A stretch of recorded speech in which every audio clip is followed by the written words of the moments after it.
طلباء، آج ہم جماعت صوم کی اسلامیات پڑھیں گے۔ تیسرا باب ہے سیرت طیبہ۔ آج کا ہمارا چھٹا عنوان ہے حضرت ابو طالب کی کفالت۔ صفحہ نمبر ہے 20۔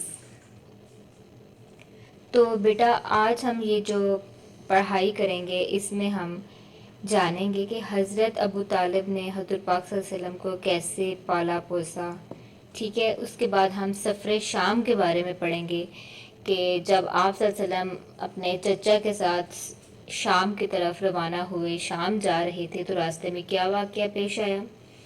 اور نمبر 3 ہم حلف الفضول کے بارے میں پڑھیں گے کہ حلف الفضول کیا ہے، یہ کون سا معاہدہ ہے۔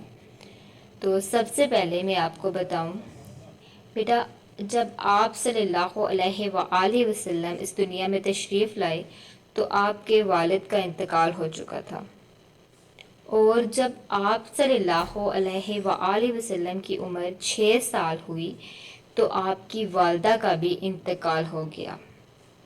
والدہ کی وفات کے بعد آپ کی پرورش کی ذمہ داری آپ کے دادا نے لی تھی، لیکن جب آپ 8 سال کے ہوئے تو آپ کے دادا بھی وفات پا گئے۔ ان کے بعد آپ صلی اللہ علیہ وآلہ وسلم کی پرورش حضرت ابو طالب نے کی، مطلب کہ آپ صلی اللہ علیہ وآلہ وسلم کے چچا نے کی۔ انہوں نے آپ کو بہت پیار محبت سے پالا۔ بیٹا حضرت ابو طالب کا جو پیشہ تھا وہ تجارت تھا۔ کیا تھا؟ تجارت۔ تو وہ اکثر تجارت کی غرض سے ایک سے دوسرے ممالک آتے جاتے رہتے تھے۔ جب ایک بار آپ صلی اللہ علیہ وآلہ وسلم کی عمر 12 برس تھی تو آپ اپنے چچا کے ساتھ شام جانے لگے۔ آپ نے فیصلہ کیا شام جانے کا۔ تو اس سفر کے دوران آپ صلی اللہ علیہ وآلہ وسلم کے چچا حضرت ابو طالب کی ملاقات ایک بحیرہ نامی عیسائی راہب سے ہوئی، ٹھیک ہے۔ اور اس عیسائی نے آپ صلی اللہ علیہ وآلہ وسلم کو دیکھا تو اس کو آپ میں اللہ کے نبی ہونے کی نشانیاں دکھیں۔ اس نے دیکھ لیا کہ آپ تو اللہ تعالیٰ کے آخری نبی ہیں۔ اس نے حضرت ابو طالب کو اس بارے میں بتایا اور ساتھ ہی یہ تاکید کی کہ آپ اپنے بھتیجے کو واپس لے جائیں، کہیں ایسا نہ ہو راستے میں دشمن انہیں نقصان پہنچائیں۔ یہ سنتے ہی آپ کے چچا آپ صلی اللہ علیہ وآلہ وسلم کو گھر لے آئے واپس۔ اس کے بعد ہم پڑھیں گے حلف الفضول۔ تو بیٹا حلف الفضول ایک معاہدہ ہے جو کہ 2 قبیلوں کے درمیان طے پایا تھا، اور وہ ایسا ہوا تھا کہ محرم الحرام کے مہینے میں ایک جنگ لڑی گئی تھی، ٹھیک ہے۔ وہ 2 قبیلوں کے درمیان لڑی گئی تھی، قبیلہ قریش اور قبیلہ قیس، جبکہ اس مہینے میں لڑائی کرنا منع تھی۔ اس مہینے میں ان کے درمیان جنگ ہو گئی، انہوں نے لڑائی لڑی تو ان کو بہت زیادہ جانی اور مالی نقصان اٹھانا پڑا، جس کا انہیں بے حد افسوس تھا۔ اور پھر انہوں نے فیصلہ کیا کہ آئندہ ہم کبھی بھی لڑائی نہیں کریں گے۔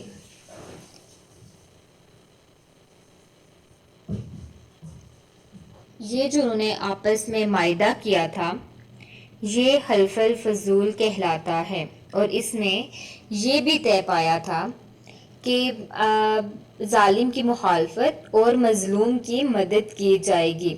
اس معاہدے میں آپ صلی اللہ علیہ وآلہ وسلم بھی شریک تھے، اور آپ صلی اللہ علیہ وآلہ وسلم نے خوشی کا اظہار کیا، اور خوشی کا اظہار کرتے ہوئے فرمایا کہ اس معاہدے کے بدلے میں اگر مجھے سرخ اونٹ بھی دیے جاتے تو میں قبول نہ کرتا، اور آج بھی ایسے معاہدے کے لیے جو اگر مجھے کوئی بلائے تو میں حاضر ہوں۔ مطلب کہ انہوں نے کیا کہا کہ اگر مجھے کوئی سامان سے لدے ہوئے اونٹ، مطلب کوئی بہت زیادہ سامان دے رہا ہے، مال و دولت دے رہا ہے، ایک طرف وہ اور ایک طرف ایسا معاہدہ، تو میں وہ چیزیں چھوڑ کر اس معاہدے میں شرکت کروں گا، ٹھیک ہے۔ اس کے بعد اب ہم آ جاتے ہیں اپنی مشق کی طرف۔ صفحہ نمبر 23 پہ آپ آ جائیں۔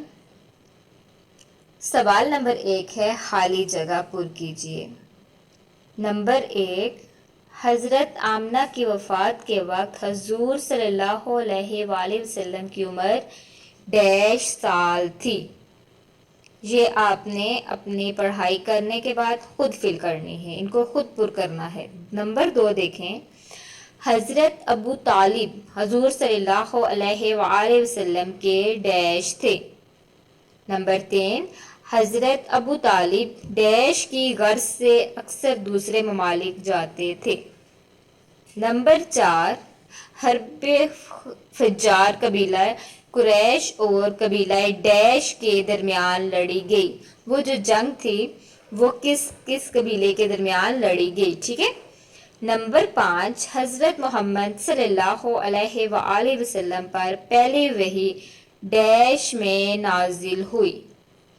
نمبر 6، حضرت خدیجہ رضی اللہ تعالیٰ عنہا سے نکاح کے وقت حضور صلی اللہ علیہ وآلہ وسلم کی عمر ڈیش سال تھی۔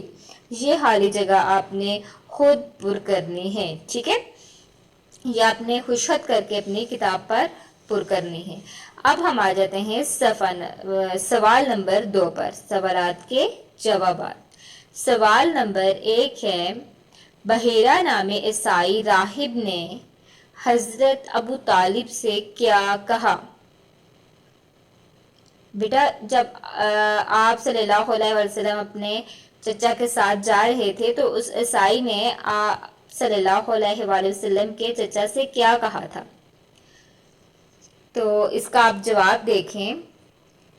اس کے جواب میں آپ لکھیے، بحیرہ نامی عیسائی راہب نے کہا کہ آپ اپنے بھتیجے کو واپس مکہ لے جائیں، ایسا نہ ہو راستے میں دشمن انہیں نقصان پہنچائیں۔ بیٹا وہ آپ صلی اللہ علیہ وآلہ وسلم میں اللہ تعالیٰ کے نبی ہونے کی نشانیاں دیکھ چکا تھا، تو اس لیے اس نے حضرت ابو طالب سے کہا کہ اپنے بھتیجے کو واپس لے جائیں، ٹھیک ہے۔ اب ہم آ جاتے ہیں اپنے دوسرے سوال کی طرف۔ سوال نمبر 2 ہے، حلف الفضول کا معاہدہ کیوں طے کیا گیا؟ ٹھیک ہے، اس کا جواب آپ دیکھیں کہ دونوں قبیلوں کو اس لڑائی میں بہت جانی اور مالی نقصان اٹھانا پڑا، اس لیے انہوں نے آپس میں نہ لڑنے کا فیصلہ کیا اور یہ حلف الفضول کا معاہدہ طے کر لیا، ٹھیک ہے۔ بیٹا یہ ہمارے سوال نمبر 2 کا جواب تھا۔ آپ نے صفحہ نمبر 20 کی بلند خوانی کرنی ہے، پڑھائی کرنی ہے، اور صفحہ نمبر 23 پر سوال نمبر 1 خالی جگہ اپنی کتاب پر پر کرنی ہے۔ سوال نمبر 2 سوالات کے جوابات، سوال نمبر 1 سوال نمبر 2 آپ نے اپنی کاپی پر ان کے جواب، سوال اور جواب لکھنے ہیں، خوش خط کر کے لکھنے اور یاد کرنے ہیں۔ انشاءاللہ مجھے امید ہے بیٹا جو آپ کو میں نے کام دیا ہے آپ اس کو مکمل کریں گے۔ جزاک اللہ۔